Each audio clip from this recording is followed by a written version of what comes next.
So thank you, Eve, for that kind introduction. I thought I'd start by telling you a bit about my story. In the neonatal world, I began my first rotation in my first week as a registrar, and I was working in a tertiary neonatal intensive care unit, and I'd previously seen one intubated baby. I was on a long shift on my second day, and my colleague, who was the only other doctor in the unit, was also on her second day as a registrar. And I remember the team leader coming to us that night. She came running over. I didn't know where my colleague was. And she said, "Your friend, she's in birth suite. There's a baby about to be born through meconium liquor, and she doesn't even know how to intubate it." And at that time, it was pretty commonplace to intubate and suction babies born through meconium liquor. And I remember staring back at her blankly, thinking, crap, I don't know how to intubate either. Like, I've seen one intubated baby. I don't even know how that ventilator works. So luckily that baby was born well that day and didn't need any further intervention from us. But I remember that terror, that fear of being in a new environment, in a completely new department, with a new set of nursing staff, some who'd been working there since before I was born and some who were just starting out like me, and I had no idea who was who. Those feelings of discomfort and stress are really common in the neonatal intensive care. Researchers have shown that up to 80% of us as junior doctors find it a distressing place to work. So luckily for me, my journey didn't stop there, and I've gone on to become a senior registrar. But really, my second chapter, the neonates, was about a year ago, the week before last year's conference, when I delivered 31-week twins. So this is one of them here. And it was just as terrifying as that first week, probably more so, because those babies being wheeled off down the corridor were mine. They were my babies. And my partner, dutifully followed behind them. And I remember laying there and thinking, it's okay, there'll be a few bumps in the road, but they're big babies, they're almost 1.9 kilos. I got steroids, they need minimal respiratory support at the moment, only requiring CPAP. I knew that they were likely to have similar outcomes to a term baby.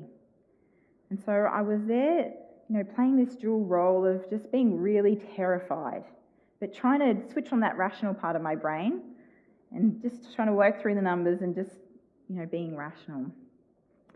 The next morning I went to visit my son and I sat down next to him, and one of my good friends and colleagues had been the doctor in charge overnight. And when she sat down next to me and I saw her face, I knew something was wrong. She told me that my daughter needed to be intubated. And the first thing I thought when she told me that was, how could I have not gone and sat with her first? How could I have not known that she was more unwell than my son? It didn't matter that, I hadn't received a phone call and been updated about it. I felt so incredibly guilty that as her mother, I didn't sense that. So I went in and saw Edith, and I agreed, if I had been her doctor, I would intubate her. I'd seen many babies like her and intubated babies like her. She had increasing oxygen requirement, was working hard. And my mum and partner were there at the time, and I tried to reassure them. I said, she'll be okay. She probably won't be intubated for long. She's really unlikely to develop chronic neonatal lung disease. But it is one of the most terrifying moments in my whole life when she was getting intubated. So there I was, sitting there every day beside my babies, and there were a few bumps in the road for us. My son went back and forth between intensive care and special care, on and off CPAP. They remained in incubators for longer than I would have liked. They were on continuous feeds longer than I would have liked. All I wanted to be able to do was to hold them, to be able to feed them, and to be able to get out of there. And today we're going to talk a little bit about why the neonatal intensive care unit is such a challenging place for both parents and for doctors, and what we can do to make it a better journey for ourselves and also the babies and their families. So the evidence is clear. Up to 15% of parents will leave our units feeling symptoms of post-traumatic stress disorder.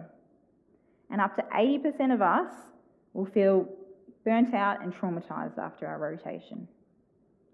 So if we know these rates are so high, why aren't we doing more about it? Well, there are many challenges that we face, and these I'm going to go through now. So for parents, the overwhelming theme in the literature is that parents feel that loss of parental role. They can't establish that relationship with their baby. There are many physical and emotional barriers that we have in the neonatal intensive care unit. Normally when you have a baby, it's passed to you, you're like, okay, yep. And sometimes 6 hours later, a couple of days later, you're off home with your baby, figuring everything out on your own, making all the decisions for your baby. But that doesn't occur in the intensive care. They're the treating team, guiding what's going to happen with your baby. So there's this loss of autonomy. There's this altered power dynamic between the parents and the treating team. Families feel shocked and disbelieved when they get admitted to the nursery, even if they've had a complicated pregnancy, even if they know that they may end up there, it's still confronting. Lots of parents and families have limited medical knowledge. They don't know what that beeping is. They don't know why their baby needs that tube in or why they can't hold their baby. And it's an unfamiliar environment to them. Let's face it, most intensive care units smell funny. They're bright, they're noisy for 24 hours a day, and they can be displaced from that family's support unit by hundreds of kilometres. It's also challenging working there as a junior doctor.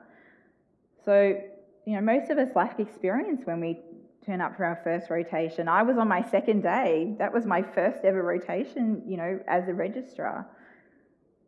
And we want to do well for our patients. We don't want to make mistakes, but we're in the front line.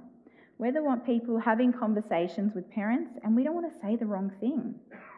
We're dealing with the critically ill babies, some who are sicker or smaller than we ever possibly could have imagined before. We're prescribing medications we've never seen before, and discussing outcomes that until last week we didn't know were possible. And that's another fact, we're dealing with the critically ill. Infancy remains the most likely time for a child to die. And for some of us here, being in the intensive care will be the first time that we'll see one of our patients die. And that's distressing. A few years ago, I responded to a Category 1 caesarean section for a term baby for a fetal bradycardia. Most of us have probably been to one of those. The baby usually comes out squawking, we give it a little bit of a rub, pass it off to mum and give them a wave and a smile and a congratulations, and we're out of there within 5 minutes. But this baby was different. She wasn't breathing. She didn't have a heartbeat. And despite an extensive resuscitation that lasted for over 45 minutes with well-trained staff, she died. And the distress that I felt for the weeks after, her passing was really significant. And I thought, why has this happened? She was a baby that looked fully formed, that was term. She was born in a tertiary unit with well-trained staff. She had a heartbeat just before knife to skin. But the fact is that sad, unimaginable things happen in the nursery. There will be times when things happen that we don't agree with. Things happen that, we find distressing. Perhaps a baby being resuscitated at the edge of viability. And we need to sit with that distress, that moral dilemma that we face. So not only are we dealing with critically ill babies, but we're also on a daily basis, looking at ourselves and what our beliefs are when it comes to these little babies. So what are the barriers for us to speak up for ourselves and to advocate for ourselves when we're distressed and, to advocate for families? Well, why do we find it so hard? Well, for families, it's a new environment to them. They don't know how to provide us with feedback. And the literature actually shows that they don't want to provide us with bad feedback either, because they fear retribution on their child. Imagine that, not want to give your treating team bad feedback because you worry about what's going to happen to your baby when you leave that door. And I found that quite confronting when I was reading it, and I thought, surely not. Surely we're a trustworthy group of individuals.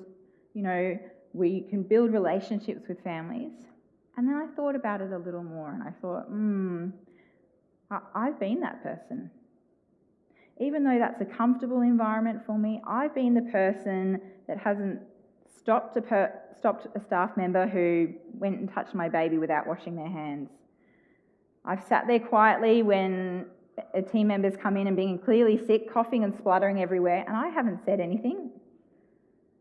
So if I can do that, imagine what it must be like for people that aren't as well educated, for families that don't speak English as their first language, for families that aren't sure if their baby is going to survive. So how can we move forward from this? How can we start using our voice more and advocating for ourselves and advocating for our families? How can we, when we turn up to a new workplace, ask, why is it done that way? And, we get the response of, it's always been done that way. And how can we challenge that without sounding like a whiny junior registrar or being a demanding parent? Well, we can use our voice. So we can establish relationships with families. Say good morning. Introduce yourself. Use the mum and dad's name. Use the baby's name. Those simple techniques have been shown to improve the family connectiveness to the care team, to empower families and to help them advocate for their babies. Provide families with support. Consider whether every family needs psychosocial support, whether they need an interpreter. Be approachable and offer frequent family meetings. Provide education to the family. Try to get them to be involved with their baby. Reduce those physical barriers. Encourage them to come along and do daily cares, bath their baby, move the SATS probe. Explain what that alarm actually means when it says 88. Rather than saying, don't worry about it, it's okay. Because I can tell you when that alarm goes off, your heartbeat goes up. And I knew what that alarm meant, and still, every time I heard that alarm attached to one of my babies, I was like, ugh. Practice family-centred care. So there's been a lot of research recently in neonates about family-centred or integrative care, and it's been shown that it can reduce the length of time babies stay admitted in your unit. It can improve breastfeeding. And there are some practical aspects of it that aren't possible in every unit. You see, there's a lot of units that we can't do single rooms in or provide accommodation for families to stay next to their babies. But there are a lot of aspects of family-centred care that we can undertake by simply using our voice and encouraging families. Invite them on the ward round.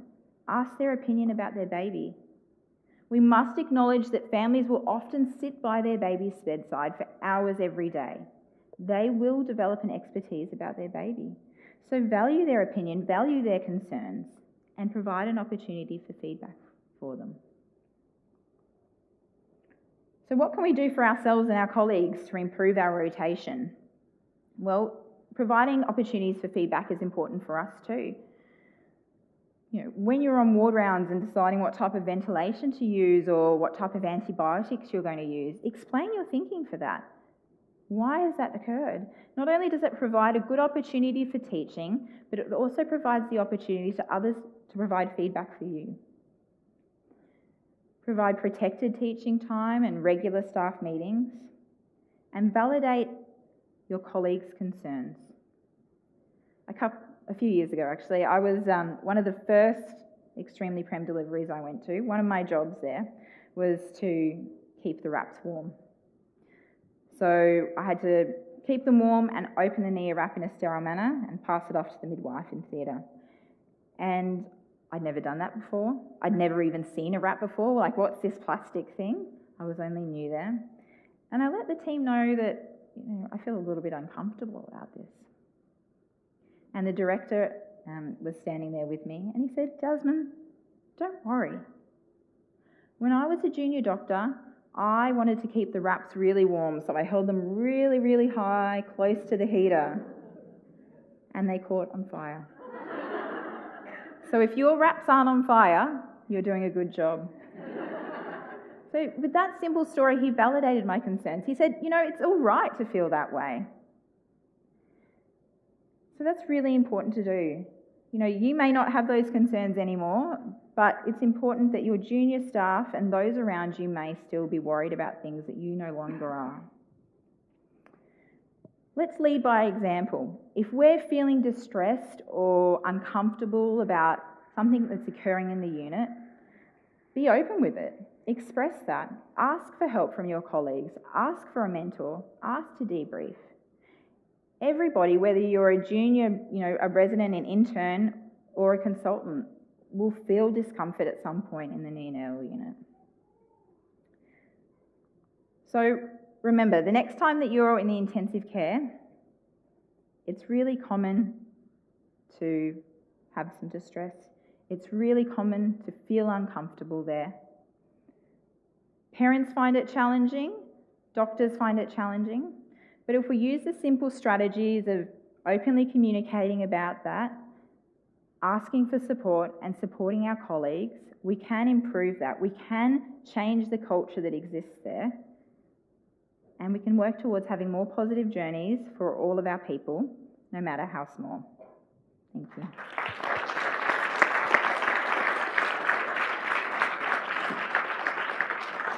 We'll pass it over to Andy for some questions. Thanks, Jazz. That was wonderful. So I've got a couple of questions from people in the audience. First, from Joe Beatty. What was the biggest medical myth your experience as a NICU mum would dispel? Ooh. Biggest medical myth? That's a really good question. I think, like everybody, I really enjoyed your talk yesterday. And I think there's a lot of things as a medical mum. It was really hard for me because I was sort of playing this dual role. When we were admitted there, I really tried to switch that part of my brain off and just enjoy the waves, ride the waves of those emotions of being a parent there and not having any control, which is really difficult for us as doctors. But I found that,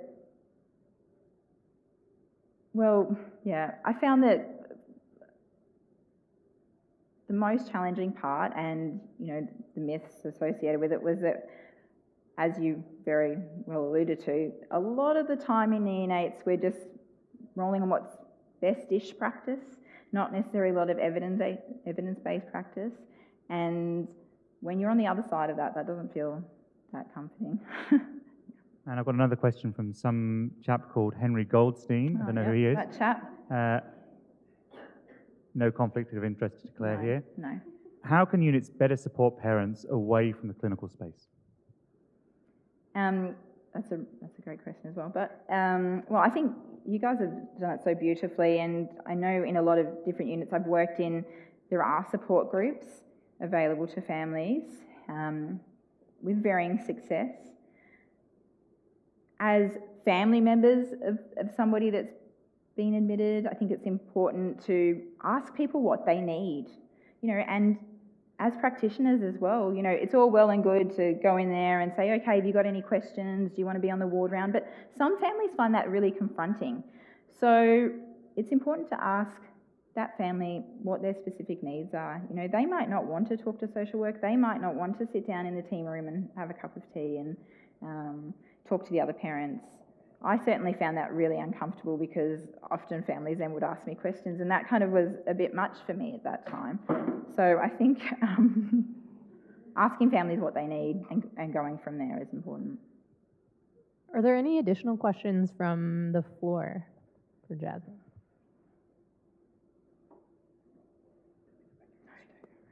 Wonderful. We will move along now to our next speaker.